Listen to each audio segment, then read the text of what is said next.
What's going on, everybody? I'm back with another video. In this video we're going to just take a deeper look into Manchester City's offensive phase and how they use numerical superiority going forward. So before we start, check out both my books. They're on Amazon and there's links in the description below. But let's get right into the video. So this video became clear after their match versus Leicester, who played in a 4-4-2 against Manchester City. And now a few things about Leicester is they were very spatially oriented through the midfield. So what this means is that they primarily look to control the space between the lines using players' cover shadows. So a lot of times the players on Leicester, their two central midfielders, would separate their connections horizontally and use this to then, when the ball would go wide, the players would shift. They would use their cover shadows to block access of the Manchester City players between the lines and block their access to the ball. So we'll now look at how Manchester City looks like they're going to shape up to then create numerical advantage for the rest of the season. So with their start, they have their narrow fullbacks, not quite inverted all the times, but this narrow positioning gives them options to then create a back three easily or pull on the horizontal compactness of their opponents, as well as giving them direct access to invert completely as a double pivot. But from here, the biggest thing will be the players between the lines, the false nine and the two advanced eights. So what this does, these three players pin the entire back four of Leicester or any of their opponents going forward. And what this does is it frees the wide areas and the wingers in these positions. So when they are able to circulate the ball and find these players and the back four shifts out, they have trouble doing so because of the inverted runs and the advanced eight creating underlapping situations to then exploit the space in behind.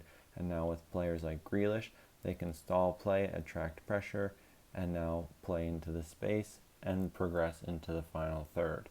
Now when this isn't so easy as just circulating the ball and playing first line passes, sometimes they'll have Kyle Walker invert, as they did in their match versus Leicester. So this would completely change the reference points for now the wide midfielder. So oftentimes he would go narrow, and it might even elicit a response from the central midfielders because now the shape and the reference points have completely changed. And now what has opened is the wide area, and the distance now from the central defender to the winger is inaccessible, and a no pass would ever go straight from a central defender to a wide midfielder unless there was some sort of imbalance. So what can then happen is a player like Bernardo Silva fans out into the wide area, still positioning himself beyond the wide midfielder of the defensive team, and then now they can progress play this way. But what it does is it takes away the advantage of their numerical superiority. So the player entering the wide area has to be out of the reach or has to take his first touch to gain superiority behind the midfield line so that they can't shift over and respond to this break in their defensive system with adequate shifting. Because if this happens, the attack will be neutralized and have to be circulated again.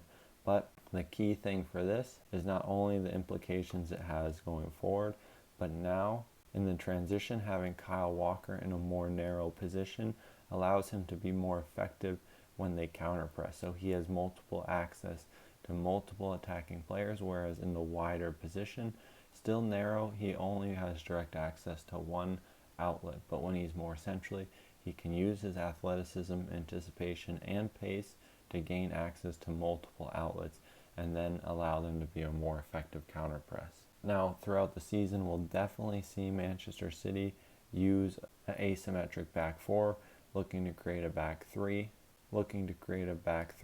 But for now, today's tactical video was just about how they use this initial base structure that is a few tweaks from their system last year, and now we touch on their 5 versus 4 in the final third, starting with their 3 advanced eights or their 2 advanced eights and their false 9. And then from here, it creates direct passing angles from the holding midfielder and creates diagonal passes into each of the half space between opponents, easily allowing ball movement and taking advantage of the numerical superiority that they create in this center of the field. And that's going to wrap up today's analysis, guys. I hope you guys enjoyed it, and I'll see you in the next one.